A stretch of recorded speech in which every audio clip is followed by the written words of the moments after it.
নমস্কার বন্ধুরা, সুমাস ফ্যামিলি কিচেনে আপনাদের সবাইকে স্বাগত। আজকে আমি বানাবো বাঙালিদের ভীষণ ফেভারিট একটা ডিশ, দই পাবদা। আপনারা সবাই হয়তো এটা বানান, আমি যেভাবে বানাই সেটা আপনাদের সাথে আজ একটু শেয়ার করছি। এর জন্য আমি 500 গ্রাম মতো পাবদা মাছ ভালোভাবে ধুয়ে নুন হলুদ মাখিয়ে ভেজে নিয়েছি। এবার একটা গ্রাইন্ডারে আমি নিচ্ছি 2 টেবিল স্পুনের একটু বেশি কালো সর্ষে, 3 টেবিল স্পুন মতো হলুদ সর্ষে, আর 1 টেবিল স্পুনই বলবো পোস্ত, কয়েকটা ভাঙা কাজু আর 2টো কাঁচা লঙ্কা। এগুলো দিয়ে আমি একটা পেস্ট বানিয়ে নেব। কাজুটা আমি এই জন্য দিচ্ছি যাতে যে সর্ষের তেতো ভাবটা থাকে সেটা কিন্তু কাজু দিলে একদমই আসবে না। এবার মাছ ভাজার যে তেলটা রয়েছে কড়াতে, তার মধ্যে আমি দিলাম ফোড়ন হিসাবে কালো জিরে। কালো জিরেটা একটু আমি পুড়িয়ে নেব। তারপর এর মধ্যে আমি পেস্টটা দিয়ে দেব,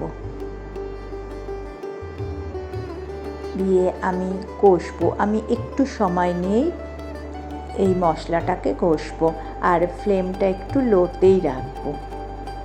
আচ্ছা, আমার চ্যানেলের যারা নতুন বন্ধু আছেন তাদের কাছে একটা রিকোয়েস্ট, একটু আমার চ্যানেলটা সাবস্ক্রাইব করে নেবেন, আর পাশে থাকা বেল আইকনটা একটু প্রেস করে নেবেন যাতে নতুন ভিডিও আপলোড করলেই আপনাদের কাছে সঙ্গে সঙ্গে নোটিফিকেশান চলে যায়।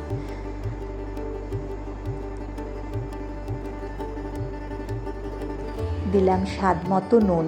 আপনারা আপনাদের টেস্ট ওয়াইজ একটু নুনটা দেবেন।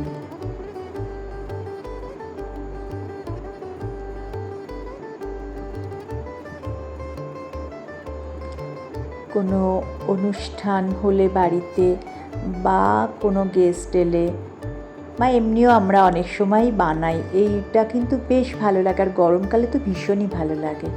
এবার এই মশলার মধ্যে আমি দিয়ে দিলাম 1/4 টিস্পুন হলুদ গুঁড়ো আর 1/4 টিস্পুন শুকনো লঙ্কার গুঁড়ো। আপনারা চাইলে শুকনো লঙ্কাটা স্কিপ করতেও পারেন।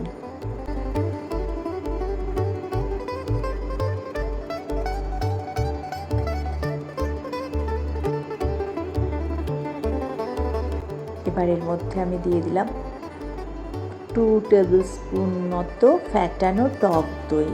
আচ্ছা, আমি কিন্তু এখানে ফ্লেমটা অফ করেই নিয়েছি গ্যাসের, কারণ আমার দইটা ফ্রিজের ছিল।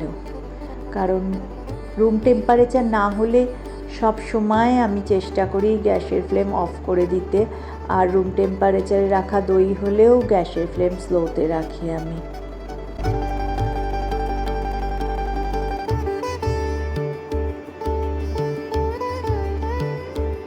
দই দিয়েছি একটু বেশি করে, যেহেতু এটা দই পাবদা, আর এই টেস্টটা ব্যালেন্স করার জন্য দিয়ে দিলাম খুব সামান্য মিষ্টি, আর দিয়ে দিলাম 3টে চেরা কাঁচা লঙ্কা। আপনারা ঝালটা একটু নিজেদের মতো করে অ্যাডজাস্ট করে নেবেন, বেশি খেলে আর একটু বেশি দেবেন, এর থেকে কম খেলে আর একটু কম দেবেন।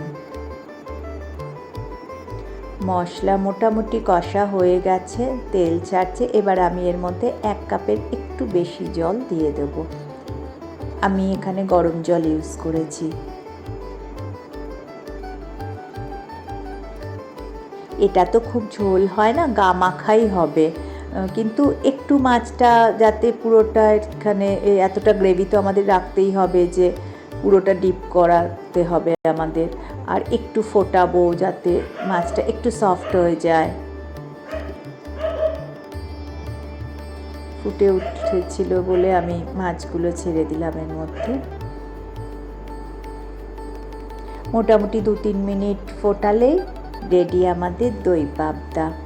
অবশ্যই বানাবেন কিন্তু, আর বানিয়ে কমেন্টে আমাকে জানাবেন কেমন লাগলো।